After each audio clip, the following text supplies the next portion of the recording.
And via Devarapalli road, దేవరాపల్లికి కొత్త వలసకి మిడిల్లో ఉంది తీసుకున్నాం. ఇదైతే ఈ ల్యాండ్ ఏదైతే ఉందో 6 acres ఉంది. ఈ 6 acresలో మనం 800 కౌస్ అనేది అనేది మనం చేసుకుంటున్నాం. అందులో పచ్చగడ్డిని మనమే పెంచుకుంటున్నాం. ప్రస్తుతానికి మన ఆవులకి ఫుడ్డింగ్ కావాలి కాబట్టి మనమే పెంచుకొని ఆర్గానిక్గా ఇస్తున్నాం, బయట ఎక్కడ కొనుక్కోకుండా. దానికి ఎలా పెంచాలి ఏంది అనేది మనకు న్యూట్రిషన్స్ ఉన్నారు అక్కడ, ఎలాగైతే ప్లాంట్స్ మనం పెంచుతామో వాళ్ళ సజెషన్స్తో మనం ఇక్కడ ఈచ్ షెడ్కి షెడ్స్ అలాగా ఇక్కడ 8 వస్తాయి. ఈ 8లో 1 2 3 4 ఇక్కడ వస్తాయి, ఇంకొక 4 అటువైపు వస్తాయి. దేనికి దానికే మనం ప్లాన్ చేసామన్నమాట. ఎందుకు ఇలా ప్లాన్ చేసామంటే మనం ఫారెన్ సైడ్ చూస్తుంటారు, ఒక బండి వచ్చి అలాగా ఫుడ్ వేసేస్తుంటుంది, అవి తినేస్తుంటే అలాగే అయిపోతుంటాయి, మీరు చూస్తుంటారు వీడియోస్ కానీ. సో మన అలా కాదు సార్, ఎందుకంటే ఇలా పెట్టుకున్నాం, ఏ కొవ్వు ఎంత తింటుంది అని తింటుందా లేదా, మనం వేసిన ఫుడ్ తింటుందా లేదా, తినేది దాని ఆరోగ్యం ఏంటి, అది కూడా మనం ఇందులో చూసుకోవచ్చు. అక్కడ వాళ్ళ చేసేదానికి మనం చేసేదానికి ఇదే డిఫరెన్స్ అనమాట.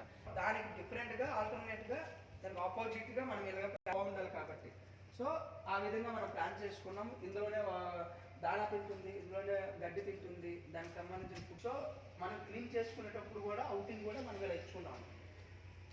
వాటర్ అంతా కూడా ఏదైనా డస్ట్ ఉన్నా ఏదైనా కూడా అవుటింగ్ వచ్చి ఇట్లా వెళ్ళిపోద్ది డ్రైన్కి. ఈ డ్రైన్ నుండి అక్కడికి మనం కట్టే 1000 లీటర్స్ కెపాసిటీతో అది కట్టామన్నమాట మనం. సో ఇందులో నుండి వెళ్ళే యూరిన్ కానీ నార్మల్ క్లీనింగ్ వాటర్ కానీ అంతా కూడా అందులోనే కలుస్తుంది. సో అది దేనికి మనం ఉపయోగిస్తామంటే మన ప్లాంట్స్కి ఉపయోగిస్తాం. మన ప్లాంట్స్ గ్రోత్ కూడా బాగుంటుంది. ఆవు నుండి వచ్చే పేడ గత్తం కానీ ఇలాంటివన్నీ మనం పెంచుతాం కాబట్టి మనం అక్కడ బయట కొనుక్కోకుండా ఏది వేస్ట్ చేయకుండా మనమే మన దానికి మనం చేస్తున్నాం అనమాట. సో ఏది చిన్న డ్రాప్ కూడా మనం వేస్ట్ చేయమన్నమాట. ఇప్పుడు రేపు పొద్దున ఇప్పుడు ఉగాదికి మనం ఓపెన్ ఇక్కడ అవుతుంది సార్ మొత్తం డైరీ మొత్తం. సో సింగిల్ డ్రాప్ కూడా ఎవరైతే మిల్క్ తీస్తారో ఆ పర్సన్కి చిన్న గోరు కూడా మనకు తగలదు. ఎందుకంటే మనం మిషనరీ పెడతాం, ఎందుకంటే ఆర్గానిక్గా ఉండాలి కదా. చుట్టుపక్కల ఉన్న రైతుల దగ్గర వాళ్ళు ప్రొక్యూర్ చేసుకుంటారు. సో అది హైజీన్గా ఉండొచ్చు ఉండకపోవచ్చు. అందులో ఆవు పాలు కలిస్తాయి, గేదె పాలు కలిసిపోతే ఏ పాలు అనేవి మనకు తెలియదు.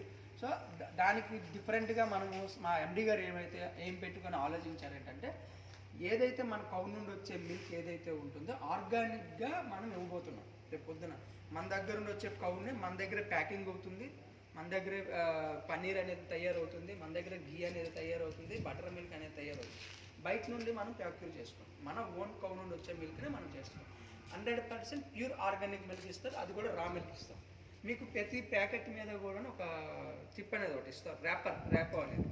దాంట్లో మీరు చెక్ చేసుకోవచ్చు ఏంటి అందులో ఏదైతే మీరు ఏదైనా కెమికల్ కలిసిందా లేదు అంటే ఏదైనా వాటర్ కంటెంట్ కలిసిందా, ఎనీథింగ్ ఏది ఉన్నా సరే అది మీకు అందులో మీకు తెలుస్తుంది అనమాట.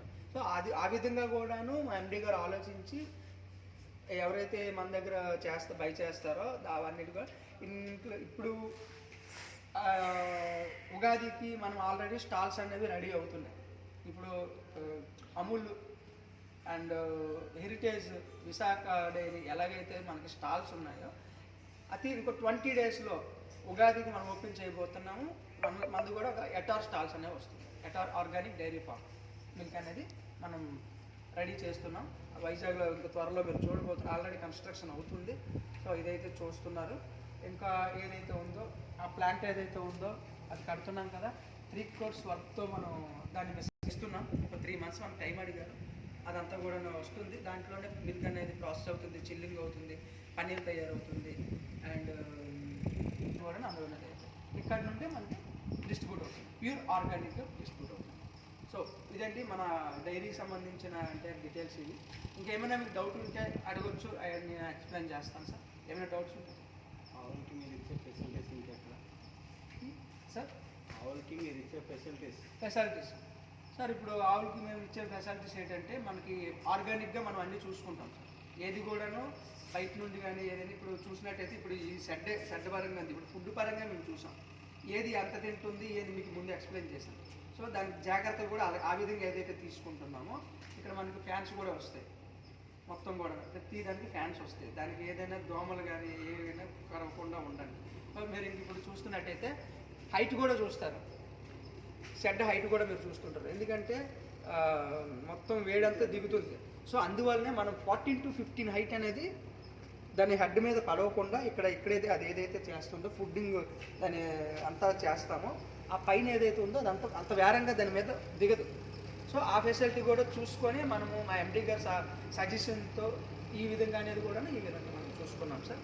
ప్యూర్ ఆర్గానిక్గా చేస్తారు. ఇంకోటి ఏంటంటే ఎవ్రీథింగ్ ఏదైనా సరే ఒక గ్లౌజ్ కానీ ఆవు దగ్గరికి వెళ్ళేటప్పుడు గ్లౌజ్ అయినా మాస్క్ అయినా ప్రతిదీ ఎవ్రీథింగ్ అన్నీ ఒక కార్పొరేట్ లెవెల్లో మనం చేస్తాం. మీరు చూసినట్టయితే సెట్స్ కూడా మీరు చూసినట్టయితే అర్థమై ఉంటుంది మీకు. నార్మల్గా డైరీస్లో ఏంటంటే ఒక చిన్న గుడిసేసేసాము, ఒక 4 కర్రలు కట్టేసాము, ఆవులు పెంచేసామంటే అలా కాదు. సో ఎవ్రీథింగ్ అనేది ఇక్కడ ఏంటంటే ఒక కార్పొరేట్ లెవెల్లో ఏదైతే చేస్తామో ఆ విధంగా మా ఎండి గారు అనేది ఇక్కడ ప్లాన్ చేస్తున్నారు సార్. ఆయన ఏదైతే ప్లాన్ చెప్పారో ఆ విధంగా ఇప్పుడు వెళ్తుంది సార్ మనం.